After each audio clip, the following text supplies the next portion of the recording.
Good evening, everyone. I hope you are doing well. We are going to explain Chapter 8 of Wuthering Heights. I've made a PowerPoint, a PPT for you. I'm going to send you the PowerPoint so you can go along as we explain it together. Every single thing that I'm going to say in this lecture is taken from the study guide that I have sent you at the beginning of the year. Okay, so you will find the notes are there in your study guide, and some of the quotes too are there explained in your study guide, the key quotes. Now, let's go to the slide number 2 or 1. The first slide is the title. We don't want that, the title. We are going to go with the slide 2. So, we said at the end of chapter 7 how Mr. Lockwood made a comparison ما بين عائلة الأرنشة وعائلة اللينتons, between the Lintons and between Thrushcross and between Wuthering Heights or the Earnshaws. And he basically said that the people at Wuthering Heights, they feel more, they are passionate more, and they do not care about these frivolous or trivial matters. Now, our story here moves to the summer of 1778. We have Hareton Earnshaw, who is Hindley's son, is born. Now, if you remember, we were introduced to Hareton Earnshaw in chapter 2, the present time. Now we are in the past. So I told you to focus on Hareton, and as we go along the novel, I want you to see how Hareton is different or becomes different, the beginning, the middle, and the end. So Hindley, Hareton is born. However, his mother, Frances, she dies soon after. We've seen that in the previous chapter, أو الchapter اللي بعده, بأنه Frances was sick. We also described her as a sickly person, a sick person. So Frances here dies soon after giving birth to Hareton. Hindley here, he tried to believe that his wife would be okay. He tried to believe that the doctor would save her, that God would spare her. However, she soon dies after giving birth to Hareton. So the question is here, what happens to Hindley after the death of Frances? Now, this is a question. So, what happens to Hindley after the death of the death of Frances? Sorry. Now, in your study guide, it says that Hindley enters a rapid decline, morally and physically. He becomes savage, he becomes reckless, and driving most of the servants away. كلهم يطلعون منو اللي يبقى؟ Joseph and Nellie. And he also treats Heathcliff cruelly. هذه we find it in one of the pages. Again, I do not have the physical paper or the paper book as it is there in college. I only have the PDF file here. And I've taken the quotes that we're going to read together and explain as we go along the points. So, you have this quote in your key quotes in your study guide. Let's read it. For himself, he grew desperate. His sorrow is the kind that will not lament. He neither wept nor prayed. He defied. He cursed God, man, and he was reckless. What happened to the servants? The servants could not bear his tyrannical and evil behavior. Conduct here means behavior. Joseph and I, this is Nellie, Joseph and I were the only two that would stay. I had not the heart to leave my charge, and besides, you know, Mr. Lockwood, I had been his foster sister, and excused his behavior more readily than a stranger would. So, what happened to Hindley? Now, لربما يجينا السؤال, what happened to Hindley after the death of his wife Frances? Now, in one of the lines, Hindley says that Nellie narrates, the most two important or precious persons or people to Hindley, himself and his wife. Notice, she doesn't mention his father, she doesn't mention his sister, she doesn't mention anyone, himself and his wife. because we now know the past of Hindley, how his father favored another person, another stranger over him. So, typically he cares more about himself, how he would face the world and how he would go on living, especially after what he went through, and now his wife. So what happens here is that he becomes desperate, hopeless. I want you to focus on this because on chapter 17, there in chapter 17, we have Nelly Dean asking a question. She's asking you, the reader, a question on Hindley, whether Hindley lived or a fair life, a just life, a good life or not. Now, he became desperate. He neither wept nor prayed. He cursed God because God did not save his wife, or God took his wife. And he cursed man, Dr. Kenneth, because Kenneth, what did he do? Kenneth, he couldn't save his wife. ما قدر ينقذ زوجته. Now, all the servants, they went away because they could not bear his behavior. Who were the only people who stayed? من اللي بقى فقط Joseph and Nelly Dean. Because Nelly Dean said to Mr. Lockwood that she is like his foster sister. She's close to him. She considers herself to be a sister to him. And she excused his behavior more than any other person would. Okay, so you might ask, is it typical for Hindley to behave so? Of course. When you lose a person, this is what becomes of you. You take a long time to adjust, to not forget to move on and try to live with the pain that you held from the loss. So now we go to slide 4. So what happened to Heathcliff here? Now, what happened to Heathcliff when he saw Hindley's fall? In your study guide, it says, Heathcliff has grown even more hardened and bitter, watching Hindley's fall with a sense of a grim satisfaction. His hatred, always strong, begins to dominate his feelings more than ever. Typically, for some people, when they see their enemy or the person who abused them and hurt them falling, of course, they will be satisfied. They will be happy.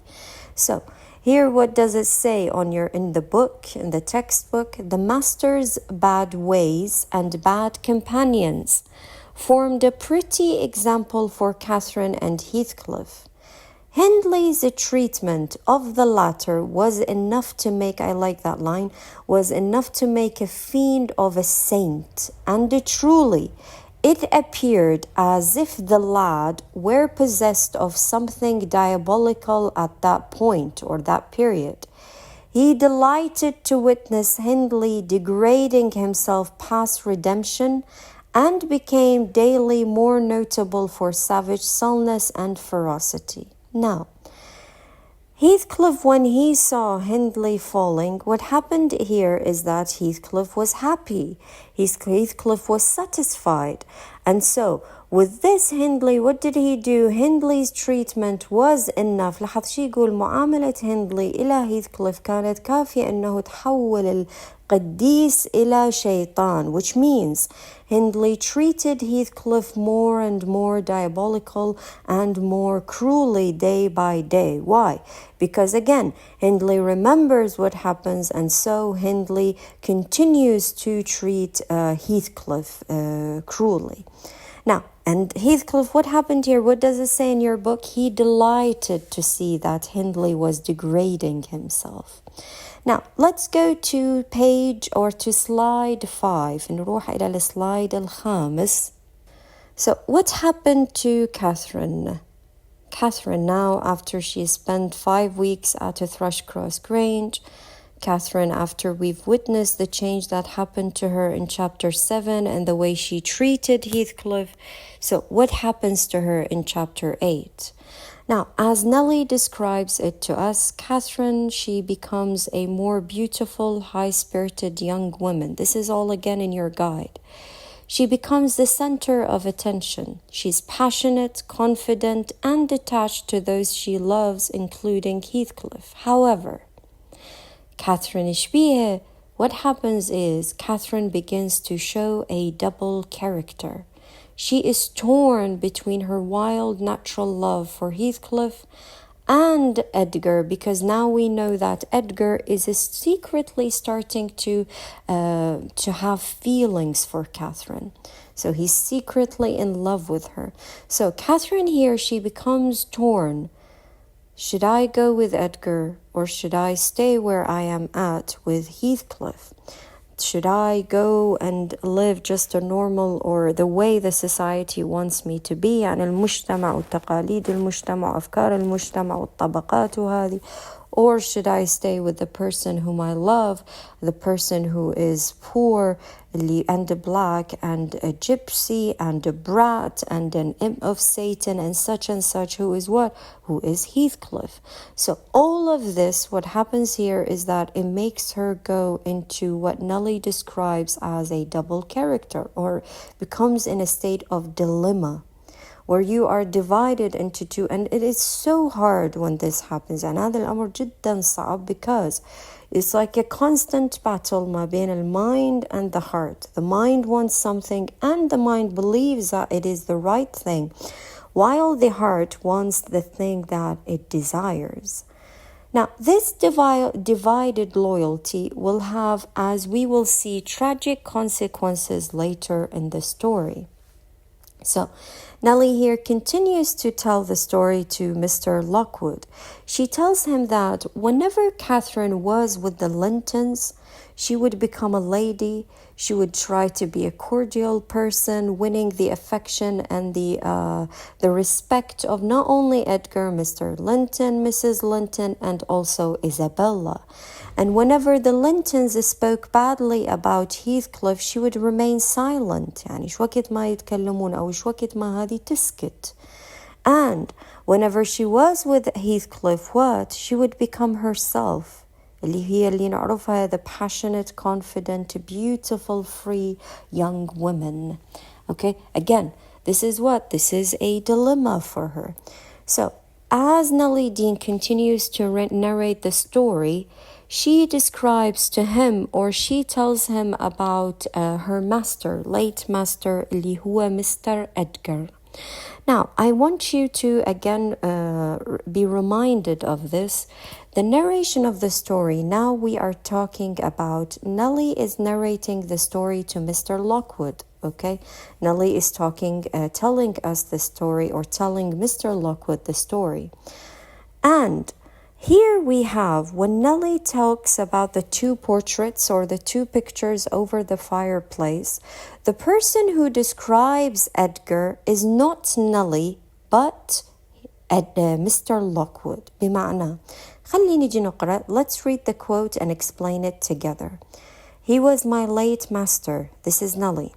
That is his portrait over the fireplace. Now, this is on slide, which is slide? This is a slide 6, هذه 6. It used to hang on one side and his wife's on the other.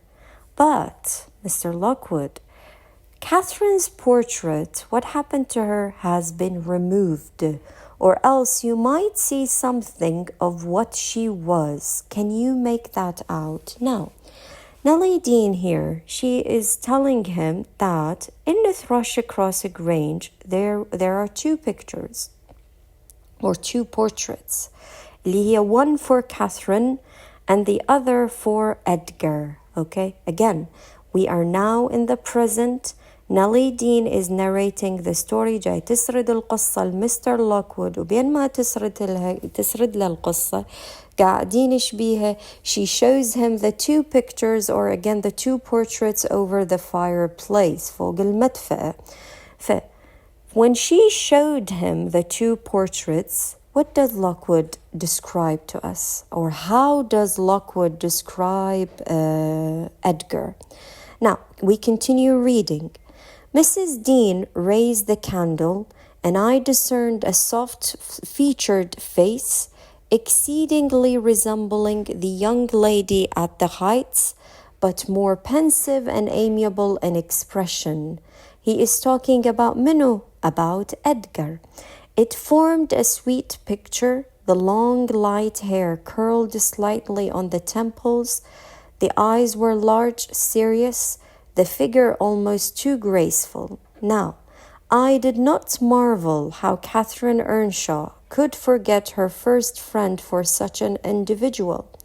I marveled much how he, with a mind to correspond with this person, could fancy my idea of Catherine Earnshaw. Let's explain all of these lines together. Now, خلي نقولها هنا. مستر لوكوود يقول بأنه نيلي دين رفعت لي الشمعة. من رفعت لي الشمعة I saw منو اللي شفته Edgar. Now, السؤال هو how does Mr. Lockwood describe Edgar? Okay, notice the beauty of narration. يعني أنا كلش أحب هذا الموقف أو these lines because the narration shifts and السرد يتحول السرد من Nelly to منو to Lockwood. So Lockwood says, Nelly raises the candle. I saw a soft, beautiful face, the kind of face that looked similar to Minu, to the young lady that I saw at the Heights. This face in the portrait, it looks like the face I saw in Wuthering Heights. In which chapter? In chapter 2, اللي هي young Kathy. So now what do we conclude? The woman we saw, or the young lady that we saw at the Heights in chapter 2, is Edgar's daughter. Tamam? Now, pay attention. So, he continues to say, more pensive, more thoughtful, more amiable, friendly in expression, because we remember young Kathy was rude to Mr. Lockwood. Now, the portrait is a beautiful, sweet picture. Long blonde hair, the eyes large and serious, the figure almost graceful, rahmani, birahma. I did not understand, how Catherine could forget her first friend for such an individual. I didn't think of it. I tried to understand, I tried to think how Edgar would be with the idea or with the person اللي هي كاثرين إرنشاو. Now يقول أنا ما أحاول أفهم كيف إنه إدغار يكون ويا امرأة اللي هي Catherine Earnshaw. Why? Because he remembers the Catherine he saw in the dream, in the second dream, the one that the ghostly figure that kept screaming, let me in, let me in. Now, we go to slide 7. Heathcliff here, he continues to feel rejected. Because if you remember when we remember the first or chapter 4 and 5, Heathcliff was what? He was loved, he had a passion for books learning, and his childhood sense of superiority and that was put in him because of Mr. Earnshaw. What happened to it? It was faded away. Okay, so what happened to Heathcliff is he continues to feel that he is rejected. He tries to see Catherine one day on his birthday, so Nellie says. She says, if you notice, I think it was his 16th birthday because we're not completely sure of the ages of the characters because Heathcliff is an orphan. And typically as an orphan, you do not really know the age of that person. So he notices tiny details. This is in your guide. He notices tiny details about her, like the days she visits Edgar, and even the points to the wall, counting the days she has been away from him.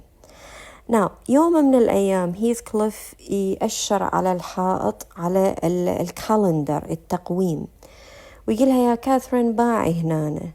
اللي crosses الأكس هي للأيام اللي أنت تقضيها ويا عائلة اللينتون والنقاط الدوتس هي للأيام اللي أنت تقضيها وياي. And the days that you spend with the Lintons are more than the days that you spend with me. So he is noticing small details about the change that is going on or that we are seeing with Catherine. Now, this small incident or gesture, it shows that how deeply Heathcliff cares and how intensely her absence hurts him. Her absence, her change is hurting him. So he feels humiliated. He feels frustrated when Catherine calls him stupid, baby, dull, boring. Heathcliff's what? His jealousy and pain grows stronger and he walks away. Now, let's read on slide 8. In the first place, he had by that time lost the benefit of his early education. Okay? He had extinguished any curiosity he once possessed in pursuit of knowledge. Heathcliff once loved knowledge. He once loved books and learning. His childhood sense of superiority that was put in him, هذه الشعور مال إنه أني محبوب، إنه أني أكو شخص يريدني، شو وقت هذا كان موجود من هو طفل. منو اللي خلاه بداخله هذا الشعور؟ مستر إرنشا، لأنه مستر إرنشا old Mr. Earnshaw treated him well. He wanted also everyone else to treat him well. However, this feeling, okay, it was faded away. راح هذا انتهى. Why? Because again, as we remember in chapter 7, Heathcliff is now neglected. Heathcliff now is a servant.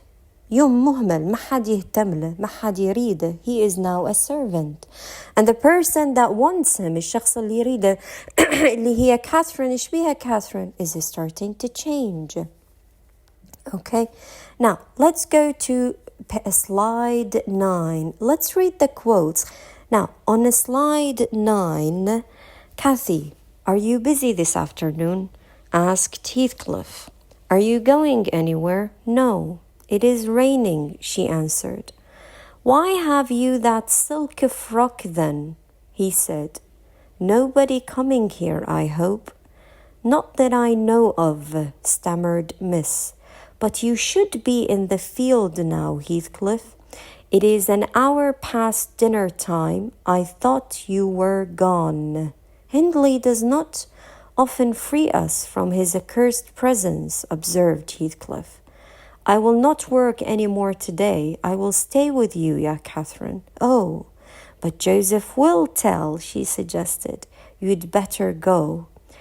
So Heathcliff goes on to say, Joseph is loading on the farther side of the crag, Penistone Crag, اللي هذا نجي بعدين نتكلم عنه. He will take him till dark and he will never know. So Hindley is away. So Heathcliff what comes in, he tells her, شي قل لها Catherine. This is again on slide 9. Cathy, are you busy this afternoon? Why are you wearing this silk dress? Now, silk dress اللي هو الثوب الحرير. From where does Catherine have a silk dress? من وين أتى هذا الثوب الحريري? Does she have money? No. Then we conclude from the Lintons. So he tells her, is anyone coming here? She tells him no.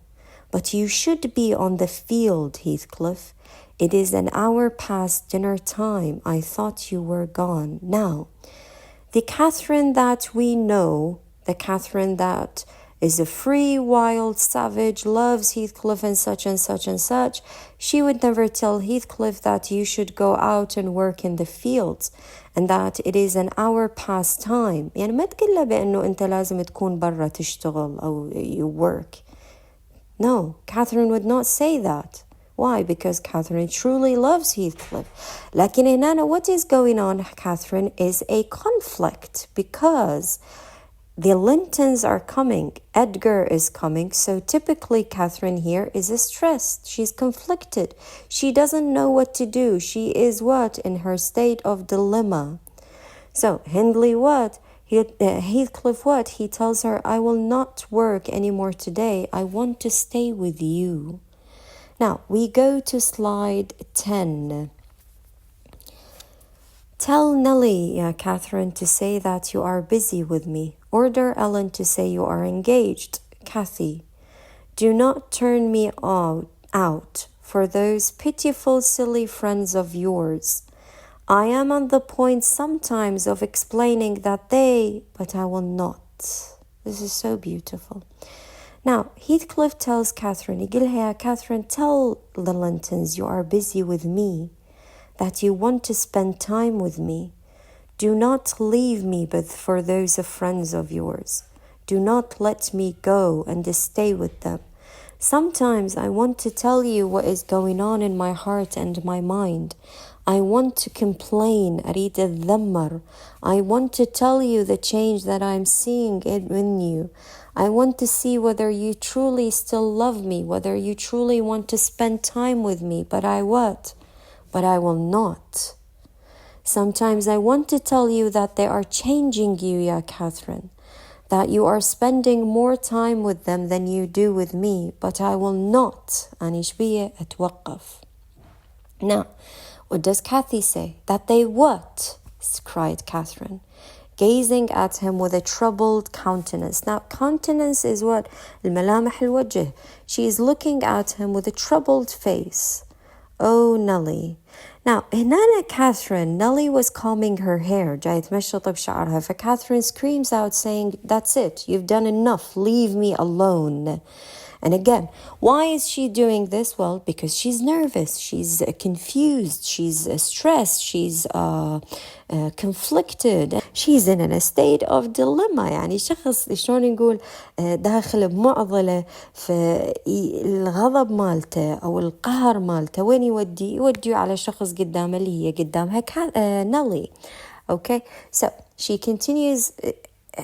Heathcliff goes on to say, nothing, only look at the almanac on the wall. What is this, the almanac? The almanac is what we say, a calendar, التقويم. يقولها بقى على التقويم على الحائط. Okay? He pointed to a framed sheet hanging near the window and continued. What does he say? The crosses are for the evenings you spent with the Lintons. The dots are for those spent with me. Do you see, Ya Catherine? I've marked every single day.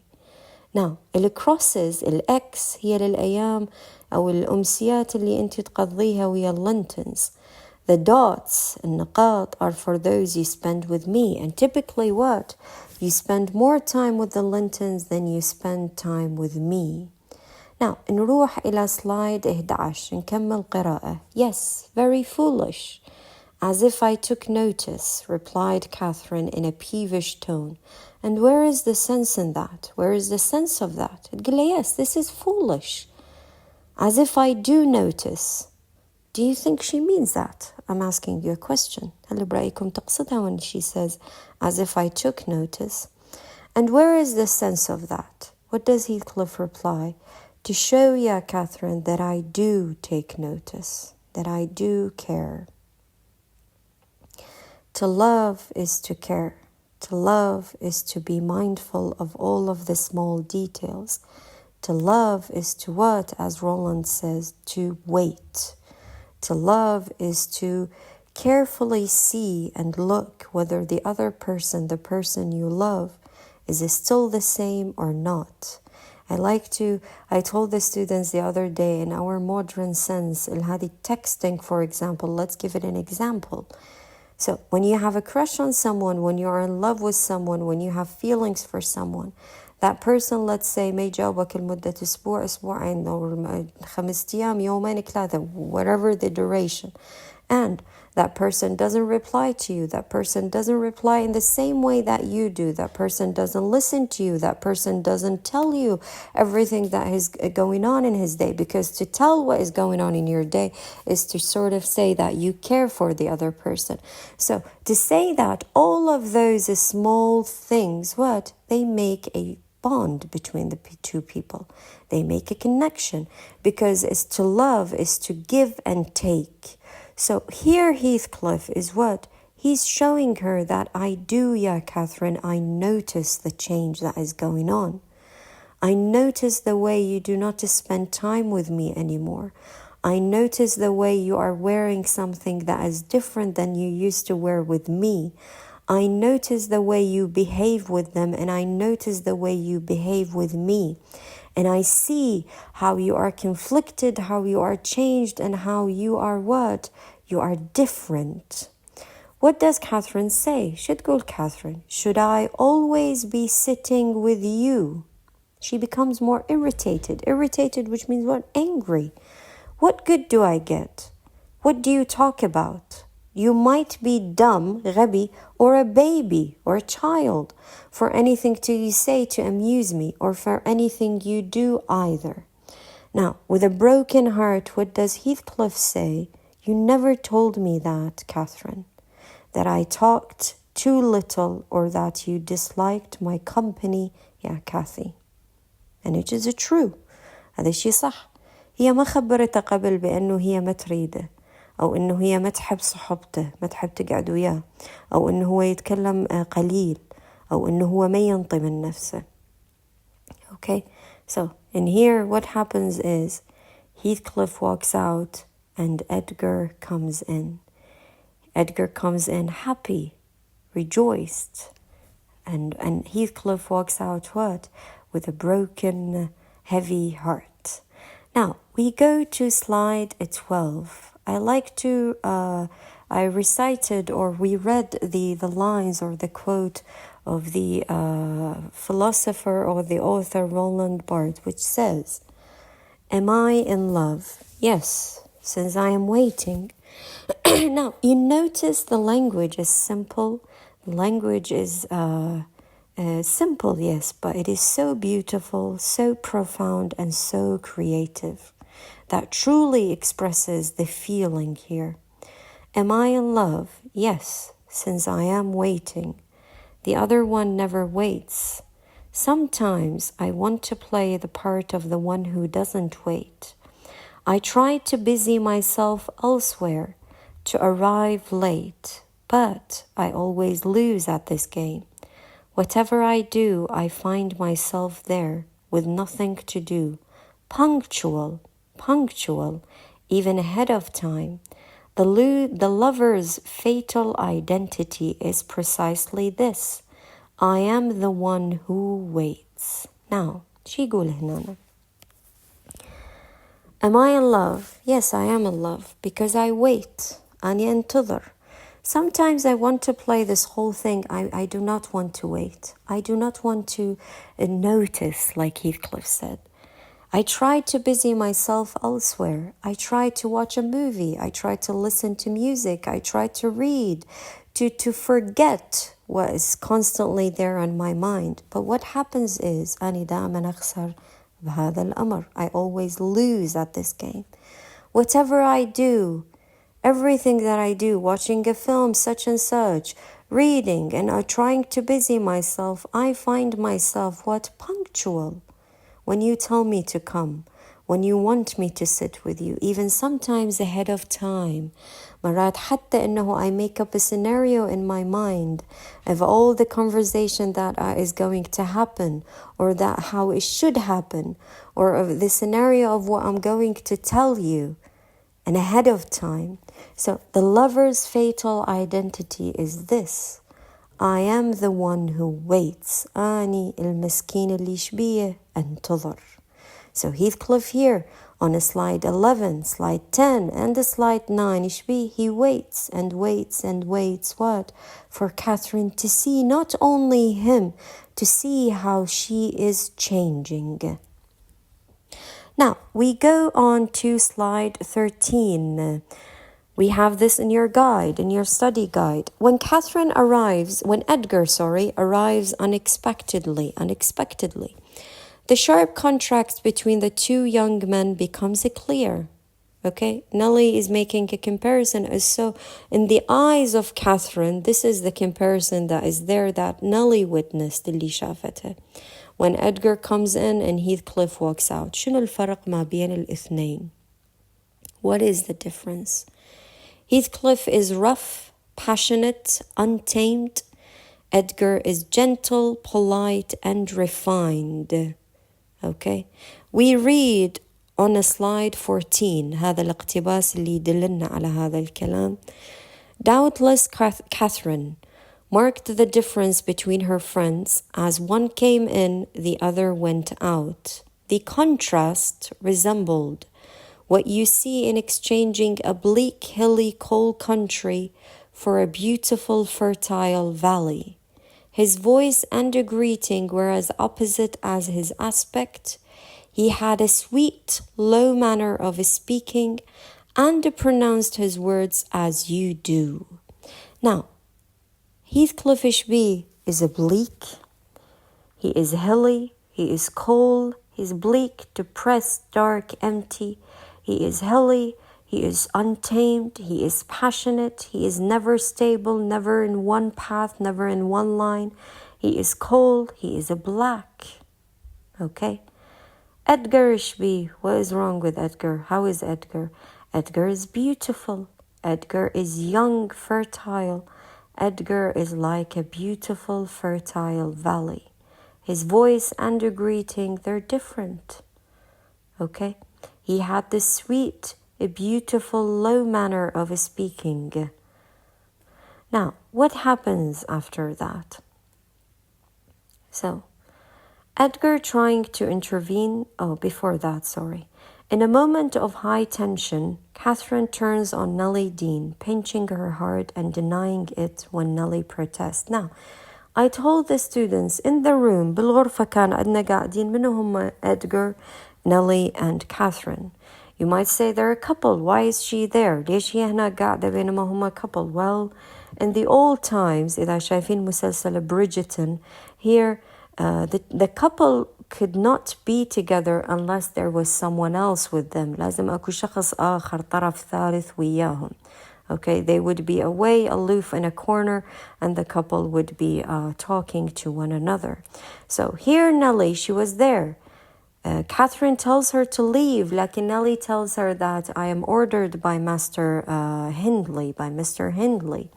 So Edgar tries to intervene and he protects Hareton because Catherine also hits accidentally Hareton, who is struck by Catherine. Despite the shock and disapproval, Edgar cannot prevent Catherine's actions. He's powerless because she is fiery. Now, fiery, which means she is passionate, she is strong, she is such and such.